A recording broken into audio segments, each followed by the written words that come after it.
Okay, the most wonderful thing that a student has ever told me. I'm very lucky to have had many great former students.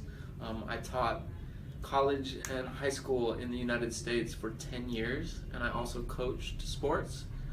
So I have probably about 1,000 former students or student athletes in the US, and the proudest I have ever been is when I was told I would not be going to college if it was not for you.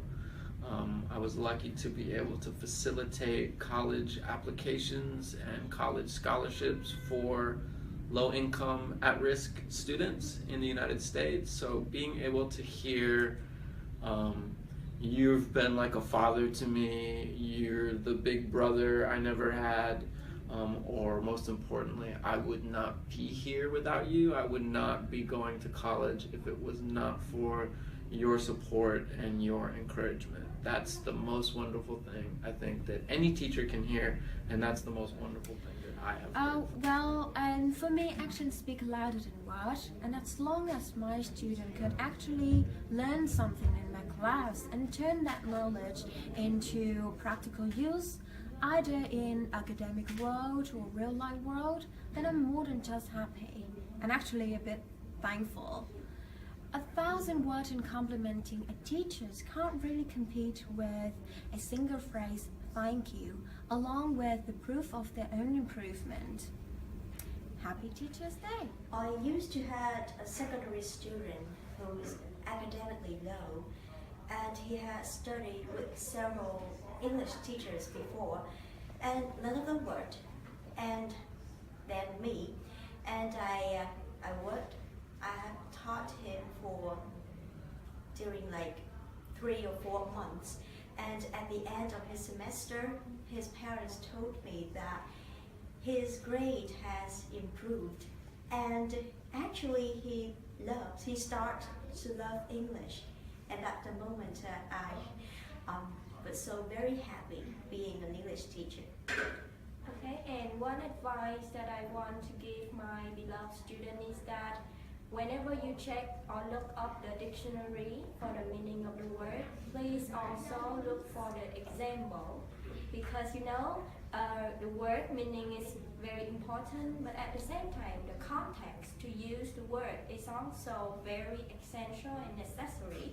So next time when you look up on the dictionary, look first for the meaning and then for example of how to use the word. Okay? What advice I would give my students is to read more books, watch movies, listen to music in English, and even look up websites online and check out the ULI account, because it's very helpful for you. And I would as well, in the classroom, be very observant of the teacher and look at their mouth movements, because you will see that that will make a big difference. What I would tell to current and former students, to my students in the United States, they know I would always tell them that you must communicate with your teachers. Let your professor know what's going on if you have a conflict, and above all, you need to manage your time. Time management is so important when you are trying to study or learn. Certainly with language acquisition, you want to make the time to balance your life so that you can still get things done that need to get done while you're also improving yourself and increasing your knowledge.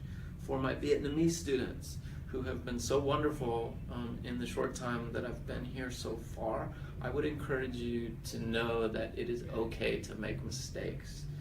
It's okay to say the wrong thing. It's okay to speak up, it's okay to ask questions, and it's okay to take ownership of your English education and demand what you need from your teachers when you need when you need that extra support.